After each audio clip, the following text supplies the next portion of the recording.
शिक्षाप्रद कहानी।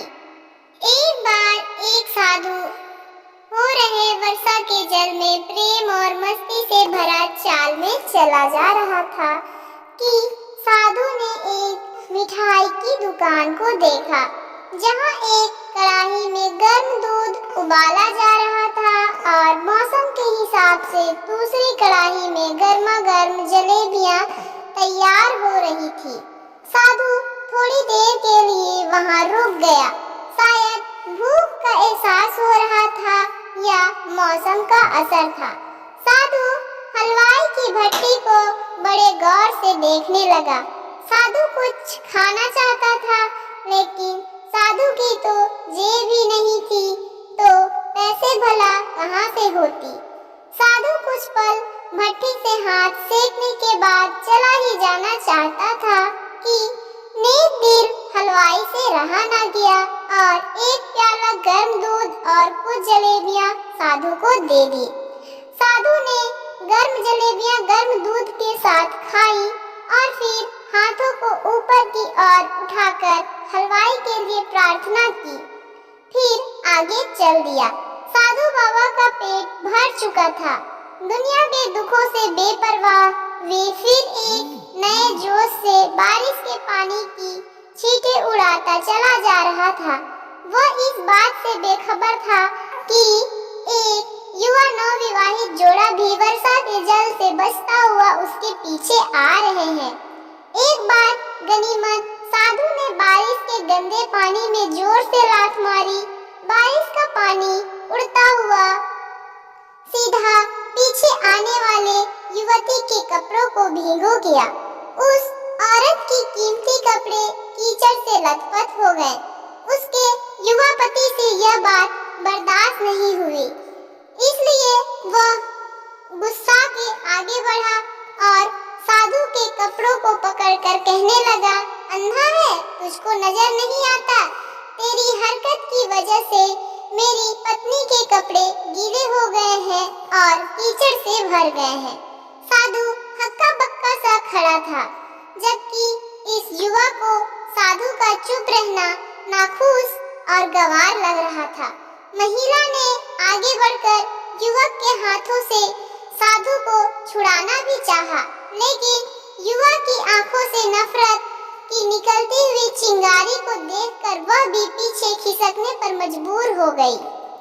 राह चलते राहगीर भी उदासीनता से यह सब दृश्य देख रहे थे, लेकिन युवा के गुस्से को देखकर किसी में इतनी हिम्मत नहीं हुई कि उसे रोक पाते और आखिर जवानी के नशे में चूर इस युवक ने एक जोरदार थप्पड़ साधु के चेहरे पर जमा ही दिया। साधु युवक की थप्पड़ की दर्द झेलता हुआ लड़खड़ाता कीचड़ में जा गिरा। युवक ने जब साधु को नीचे गिरता देखा तो मुस्कुराते हुए वहां से चल दिया। बूढ़े साधु बाबा ने आकाश की ओर देखा और उसके होठों से निकला, वाह मेरे भगवान, कभी गर्म दूध और जलेबियां और कभी थप्पड़, लेकिन तू चाहे मुझे भी वही पसंद है। यह कहता हुआ वह एक बार फिर अपने रास्ते पर चल दिया।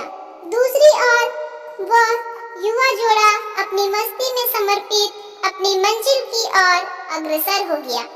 थोड़ी ही दूर चलने के बाद वे एक मकान के सामने पहुंचकर रुक गया। अपने घर पहुंच गए थे वो युवा।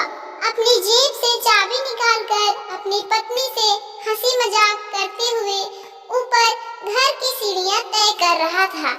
बारिश के कारण सीढ़ियों पर फिसलन हो गई थी। अचानक युवक का पैर फिसल गया और वह सीढ़ियों से नीचे गिरने लगा।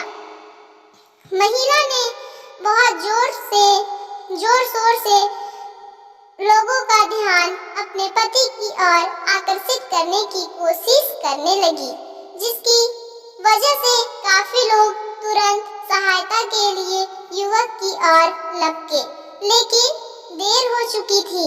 युवक का सिर फट गया और कुछ ही देर में ज्यादा खून बह जाने के कारण इस नौजवान युवक का मौत हो चुकी थी।